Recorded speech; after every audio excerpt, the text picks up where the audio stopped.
எல்லாம் வல்ல ஆதி பகவனின் திருவடிகளை மனம் மொழி மெய்களால் நாம் அனைவரும் வணங்கி இன்றைய திருக்குறளை பார்ப்போம். அதாவது கடவுள் இருக்கிறாரா இல்லையா அப்படின்னு நிறைய விவாதம் நடக்குது. திருவள்ளுவரை பொறுத்தளவுக்கு கடவுள் இருக்கிறார் அப்படின்னு நம்புறாரு. அந்த கடவுளுக்கு ஒரு பேர் வைக்கிறார். தலைப்பு கடவுள் வாழ்த்து. முதல் குறளையே ஆதி பகவன்கிறார். சில பேர் என்ன சொல்றாங்க, கடவுளை நம்பாதவர்கள் அது ஆதி பகலவன் எழுதுறாங்க. சூரியனை முதற்கொண்டு தான் இந்த பூமி எல்லாம் தோன்றுச்சுன்னு. ஆனால் நம்ம ஆதி பகவன், நம்மால் அதாவது சொல்ல முடியாத விவரிக்க முடியாத உலகெல்லாம் உணர்ந்து ஓதற்கு அரியவன் அப்படின்னு நம்ம வச்சுக்கிறோம். இறைவனை பற்றி நம்ம டிஸ்கிரைப் பண்ண முடியாது. ஏன்னா நம்ம 5 புலன்கள் மூலமாக தான் நம்ம எந்த பொருளையும் அறிஞ்சுக்கணும் அல்லது எக்ஸ்பிரிமெண்ட் பண்ணி பார்க்கணும்.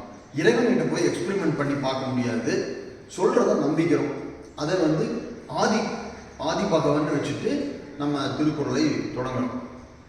ஆதி பகவன் முதல் உலகு, ஆதி பகவன் முதற்று.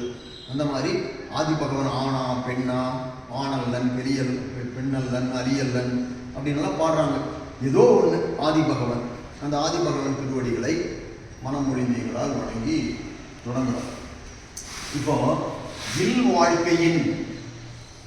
இல்வாழ்க்கையின்னா யாருடைய இல்வாழ்க்கையின்? இல்வாழ்வானின். இந்த இல்வாழ்வான்னா குடும்பத் தலைவன். இல்வாழ்வானின் இல்வாழ்க்கையின் இதெல்லாம் கொண்டு கூட்டி நம்ம பொருள் கொண்டோம்னா நல்லா புரியும். பண்பும் பயனும் அது எது? அப்புறம் கேள்வி அதுங்கிறார். அப்போ பண்பும் ஒன்று இருக்கு, பயன் ஒன்று இருக்கு. இப்போ நீங்கள் ஒரு தீ இருக்குன்னு வச்சுங்களேன். தீக்கு பண்பு எது? இந்த தீயினுடைய பண்பு ஒளியும் வெப்பம். மலர் இருக்கு. மலரினுடைய பண்பு என்ன? மனமும் அழகும். இதே போல ஒன்னொன்றுக்கும் ஒரு பண்பு இருக்கு. இப்போ தண்ணினா அதனுடைய பண்பு தன்மை, குளிர்ச்சி. அப்போ எந்த ஒரு பொருள் எடுத்தாலும் அந்த பொருளுக்கு இப்போ குணி அப்படிங்கும். அந்த குணிக்கு ஒரு குணம் இருக்கு. அந்த குணத்தை தான் இங்கே பண்பு அப்படிங்கிறாங்க. தேழ்வு என்ன பண்ணாது? கொட்டும். அதனோட பண்பு யாராவது எதிர்ப்பு கொட்டும். பாம்புக்கு பால் வார்த்தாலும் அது பாம்பும் கடிக்க தான் செய்யும். அப்போ இயல்பான ஒரு குணம் அல்லது பண்பு இருக்கு. இல்வாழ்க்கையினுடைய பண்பை பற்றி சொல்றாரு. அப்புறம் எல்லா பொருளுக்கும் ஒரு பயன் இருக்கு. நம்ம நாள்தோறும் ஆசனங்கள் செய்கிறோம், பிராணாயாமம் பண்ணுறோம். இதனோட பயன் என்ன? பயன் என்னன்னா உடல் நலம். நம்ம நோய் இல்லாமல் வாழலாம். நமக்கு உள்ளுக்குள்ளே இருக்கிற ஆர்கன்ஸ் எல்லாம் ஆக்டிவேட் பண்ணுது. மசில்ஸ் எல்லாம் ஃப்ளெக்சிபிள் ஆகுது. எலும்பு ஜாயின்ஸ் எல்லாம் நல்ல மொபிலிட்டி கிடைக்குது. இப்படி பல பயன்கள் உண்டு. எதை செஞ்சாலும் ஒரு பயன் இருக்கணும். சில பேர் என்ன சொல்லுவான், சும்மா ஒரு பயனும் இல்லாமல் பேசிட்டு இருப்பானுங்க. டீ கடையில் உட்காந்து, ரோட்டில் உட்காந்து, திண்ணையில் உட்காந்து பேசுவான். அவனுக்கு தான் வள்ளுவர் என்ன சொல்லுவார், பயன் இல்லாத பேசுவான். அது ஒரு அதிகாரமே எழுதி வச்சிருக்காரு, பயனில சொல்லாமை.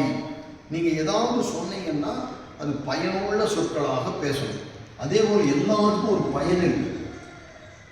இப்போ இந்த எல்லா கல்யாண பத்திரிகையிலும் இதை போடுவாங்க. என்ன பொருள்னா இந்த குறளை போடுவாங்க. இல்வாழ்க்கைக்கு ஒரு பயன் இருக்கு, ஒரு பண்பு இருக்கு.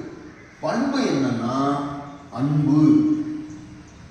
அன்புனா அதாவது ஒரு இதயம் கனிந்து மற்றவர்கள் மேல் ஒரு இரக்கம் வரும். குறிப்பாக கணவனுக்கு மனைவி மேலும், மனைவிக்கு கணவன் மேலும், குழந்தைகள் மேலும், குழந்தைகளுக்கு அப்பா அம்மா மேலே அன்பு வரணும். அதுதான் ஒரு குடும்பத்தில் இருந்தால் ஒருத்தர் விரும்பணும். அதுக்கு பேர் அன்பு. முடிஞ்சா கணவன் மனைவி குழந்தைகள் எல்லாரும் சேர்ந்து மற்றவர்கள் மேலேயும் அன்பு செலுத்தணும். அது கொஞ்சம் எக்ஸ்டென்ஷன். அப்போ இல்வாழ்வானின் இல்வாழ்க்கையின் பண்பு என்னன்னா அன்போடு இருத்தல். அன்புடைமை தான் பண்பு. அன்பு இல்லைன்னா அது இல்வாழ்க்கையே இல்லை. இப்போ எப்படி பூவில் மனம் போயிடுச்சுன்னா பூ கறி போச்சுன்னு அர்த்தம்.